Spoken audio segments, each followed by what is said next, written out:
Horikita ainda pode ser a que vai terminar com a Ayano Koji. Sim, galera, muita gente começou a falar sobre isso recentemente, então resolvi trazer um vídeo pra gente comentar muito mais sobre isso, entender os possíveis motivos que vão levar a esse amor no final. Então se prepara, pega a tua pipoquinha e vem comigo, cara. Vamos acompanhar, será que ela realmente vai terminar com a Ayano Koji, não vai? Enfim, temos a Ichinose aí no meio do caminho agora. Bom, vamos comentar sobre isso tudo, vem que vem.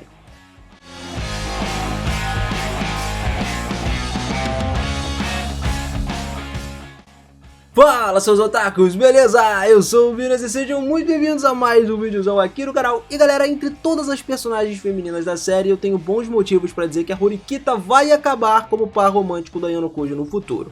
Depois do volume 12.5 lá, com o fim do arco da Kei, né, agora que eles terminaram, enfim, meio que o espaço tá vago pro papel de namorado oficial do Ayano Koji. Vários candidatos estão prontos para ocupar essa posição. Entre todos, a Horikita ainda tem chance de realmente conseguir isso. Não porque ela conhece o Ayano Koji há mais tempo, ou ama mais do que as outras, mas porque a Horikita é mais única em comparação com os outros, né? Os outros interesses amorosos e tudo mais. Ah, Binas, mas aí você já falou que tem a Ichinose que tá em cima do Ayano Koji e tudo mais.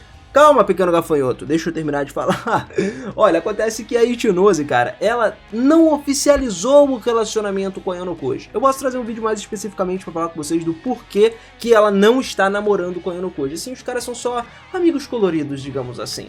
Eu sei que a Ayano Koji também começou a prestar mais atenção na Horikita, né, com o passar do tempo. A singularidade da Horikita, ela pode ser dividida em três fatos principais aqui. A motivação, que é a diferença dela em relação às outras garotas, né, com o relacionamento com a Ayano Koji. E para isso a gente vai entender mais comparando a Horikita com os outros líderes de classe. Não é exagero dizer que todos eles têm a mesma motivação, se formar na classe A. Só que a razão por trás disso tudo, de todos, né, varia muito. A Sakayanagi, que na época que estava no colégio ainda, o Ryuen, todos eles lutavam pela diversão. Se formar na classe A é só um bônus. A Ichinose luta pelos colegas de classe dela, mas até agora ela não mostrou nenhum interesse pessoal na classe A. Já a Horikita é diferente. Ela não tá competindo porque gosta da disputa ou porque se importa com os seus colegas. Ela tá lutando porque ela acredita que ela vai se formar na classe A. Uma maneira de conquistar a aprovação do irmão dela. E isso dá a ela a motivação mais forte entre todos. Só que ao mesmo tempo, galera, a Horikita não possui a motivação, né, a capacidade natural, digamos assim, para alcançar esse objetivo sozinha.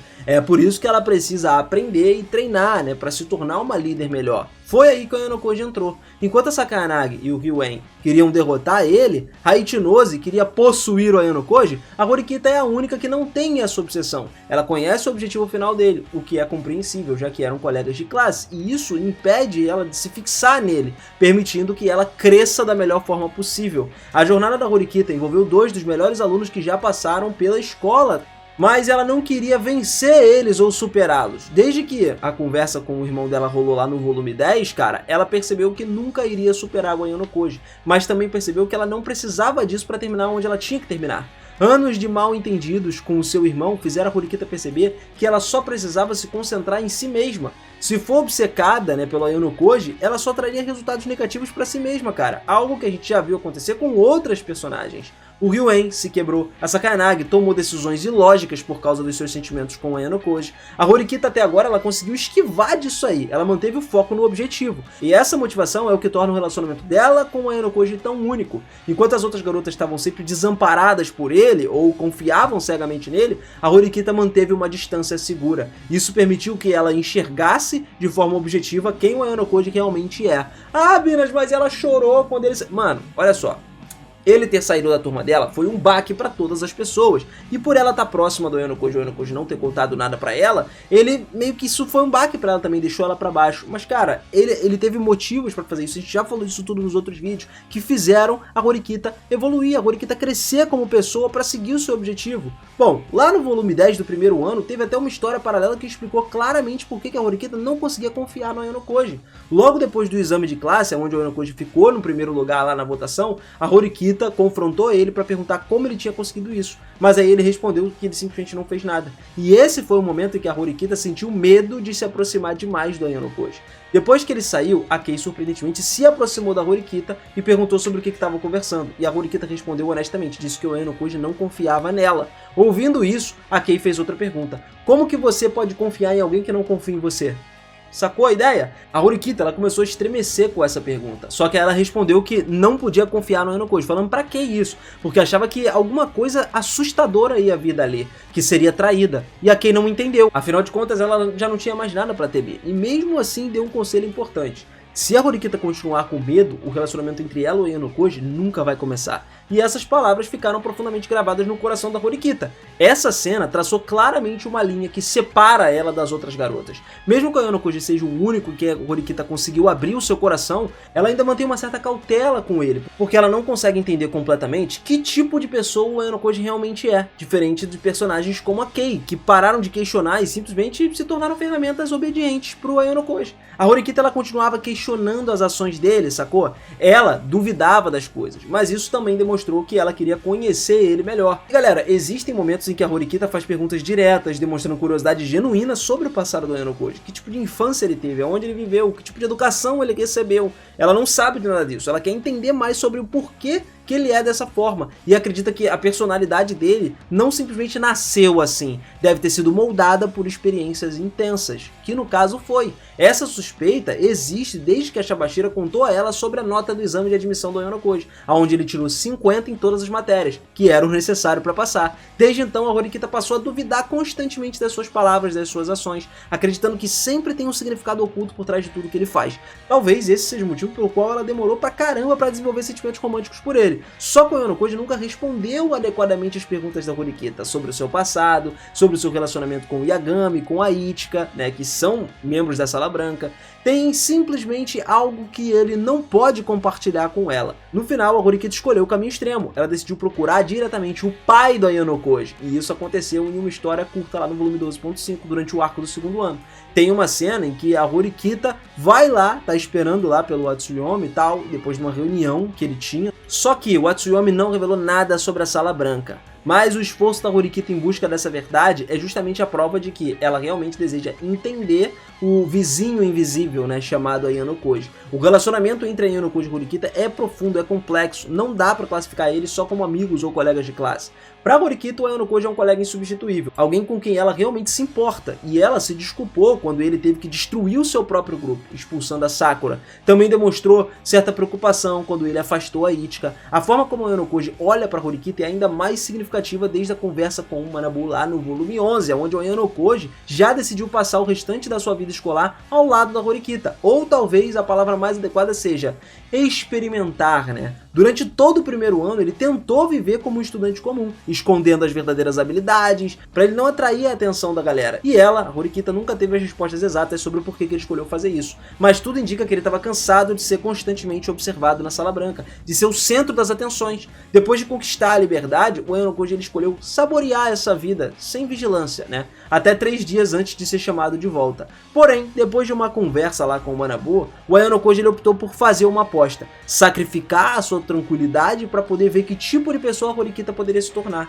Ele é de longe quem mais observa e entende a Horikita, né? Ele enxerga inúmeras possibilidades para que ela possa alcançar o que ela tem que alcançar, o primeiro ano, a classe A e tudo mais, o número 1. E segundo o Manabu, a Horikita era só uma imitação dele, alguém que seguia cegamente os seus passos, os passos do irmão, sem se desenvolver a própria identidade. Só que depois do acontecimento lá do volume 11.5, a Horikita finalmente decidiu parar de viver na sombra do irmão dela e começar a trilhar o seu próprio caminho. Nesse ponto, a Horikita era como se fosse um bebê que estava só começando a se descobrir.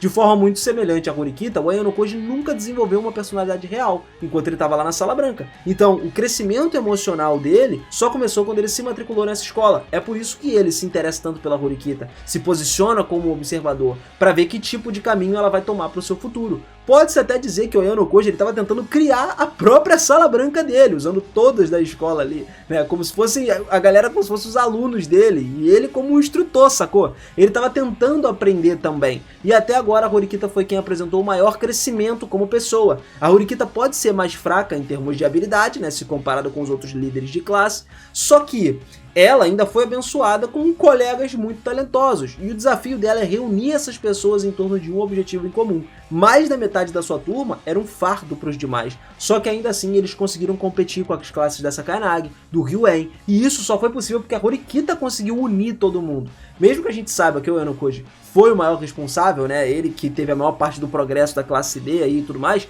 a turma finalmente subiu pra classe A e tudo tava indo bem, até que ele decidiu aumentar a dificuldade de novo. Fazendo o quê? Mudando de classe. No volume 6 lá, né, no arco do segundo ano, o Wano Koji ele já tinha revelado que o plano dele pro terceiro ano era levar a classe da Horikita ao topo e depois trocar de classe, forçando a Horikita a enfrentar a realidade, o desespero, né, de não poder derrotar o Wano Koji. Esse seria o teste final para ela. O Wano Koji acredita que a Horikita não vai superar ele nunca, mas ao mesmo tempo ele deseja estar errado disso. Ele quer acreditar que ela pode derrotar ele, que ele pode ser derrotado. Isso seria uma nova experiência, um aprendizado até para ele que nunca perdeu, né? É só depois dos eventos ali do volume 12.5 que a Horikita começa a desenvolver sentimentos românticos pelo Wano Koji. E esse foi o momento em que ela percebeu que ele já tinha se tornado um pilar fundamental na vida escolar dela. Ele ensinou muitas coisas para ela, só que a Horikita também contribuiu muito para a vida do Wano Koji, mesmo que ainda não percebesse isso. No arco do segundo ano, cara, tem uma certa marca ali, um momento em que o Wano Koji sorri pela primeira vez, que foi falado pra gente, eu comentei disso aqui no canal também, e aí ele perguntou a Horikita o que ela faria se pudesse garantir vitórias apenas expulsando o Ibuki. A Horikita, então, ela não consegue dar uma resposta satisfatória para o Wano Koji. A resposta dela ainda estava dentro das expectativas dele, que afirmou que estava quase terminando de analisar ela. Então a Horikita ainda não conseguia decidir que tipo de líder ela quer se tornar. Só que ela continua tentando, né, com o passar do tempo. E isso já é o primeiro passo. Ela também despertou o Wano Koji ali sentimentos estranhos que tiram ela do padrão. Quando os dois terminaram de tomar o café, começaram a responder um ao outro, né, conversar com naturalidade, o Wano Koji percebeu que estavam na mesma sintonia. Ele achou aquilo engraçado, e foi assim que ele começou a sorrir. Não foi um sorriso forçado ou um sorriso educado, mas uma parada natural. O Wano Koji, ele parecia como se fosse um caderno em branco com uma gota ali numa cor adicionada, né? Ele se perguntou até por que a Horikita é a única capaz de fazer ele sorrir. Será que isso é um crescimento, um desenvolvimento dele? Ou talvez é só pequenas coisas bobas ali que não tem nada a ver com nada? Depois disso, lá no final do volume 11, o Wano Koji convidou a Horikita para ir até a escola. Ele só queria conversar, nada relacionado a exames especiais, tá? Quase todas as conversas entre eles giravam em torno dos testes, de estratégias, só que dessa vez ele queria falar sobre coisas simples. Pô, que o cara também tem que trocar uma ideia, né? Como um amigo faria. Como se já se conhecessem há muito tempo, né? Só que a parte mais importante dessa cena foi quando a Horikita pediu pro Wano Koji contar a ela a verdade algum dia, né? Ele não precisava ser agora, mas em algum momento. E aí ele respondeu dizendo que ele não poderia prometer nada. O Wano Koji ele sabe que ele pode acabar voltando para a Sala Branca de alguma forma, e não tem nenhuma garantia de que ele voltará a ver a luz do sol de novo, porque meio que ele ficava preso lá. Só que já tá confirmado que a Horikita e o Wano Koji vão se encontrar de novo no futuro. Isso significa que tem uma grande chance da Horikita reencontrar o Wano Koji, e talvez nesse momento ele possa finalmente contar a verdade para ela. E se a gente analisar ali tudo que o Kinugasa já mostrou pra gente durante, né, o autor, durante todo o Classroom, cara, a gente percebe que ele escreveu a Horikita de uma forma muito diferente das demais personagens. Ela é muito mais do que só uma garota comum do ensino médio, ou um interesse romântico genérico. E sinceramente eu odeio dizer isso, mas a armadura do enredo, né, da Horikita já tá forte demais para qualquer outra garota conseguir competir com ela. Ela é a única que sempre questiona as ações do Wano Koji, a única que tenta entender o que ele realmente quer. E depois de ele trocar de classe, será que alguém mais vai buscar ali compreender os seus motivos? Pro Wano Koji, a Horikita também é uma peça-chave. Isso funciona vice-versa, cara. É extremamente importante no jogo de xadrez do Wano Koji. Só que, o que vai acontecer depois disso tudo acabar? Que tipo de relacionamento eles vão ter realmente se encontrando no futuro? Sinceramente, eu não tenho ideia. Tudo vai depender da direção que o Kinugasa quiser decidir tomar depois da formatura, tá? Porque provavelmente vai ter Classroom depois da escola. Também é difícil imaginar que o Wano Koji ele vai desenvolver sentimentos românticos pela Horikita. A gente não consegue botar isso na cabeça. Só que tem alguma coisa suspeita numa determinada cena. Quando ele terminou com a Kei, ele ofereceu a Horikita a chance de se tornar sua namorada. E essa oferta facilmente pode ser interpretada como uma piada, né? Mas às vezes até a piada tem um fundo de verdade. Você já ouviu esse ditado, né? Toda mentirinha tem um fundo de verdade. E o curioso é que o Wano Koji não fez essa oferta para Ichika ou para Hiyori, ele fez exclusivamente para Horikita. Isso por si só já diz bastante coisa. No início do primeiro ano, a Wano Koji perguntou a Horikita se ela assumiria a responsabilidade por ele caso ele ficasse com cicatrizes pro resto da vida. E isso depois de ter esfaqueado no braço, né? Tecnicamente ele estava estava perguntando se ela se casaria com ele, né? Já que a cicatriz poderia impedir que ele se casasse com outra pessoa. Isso pode ser meio que relacionado.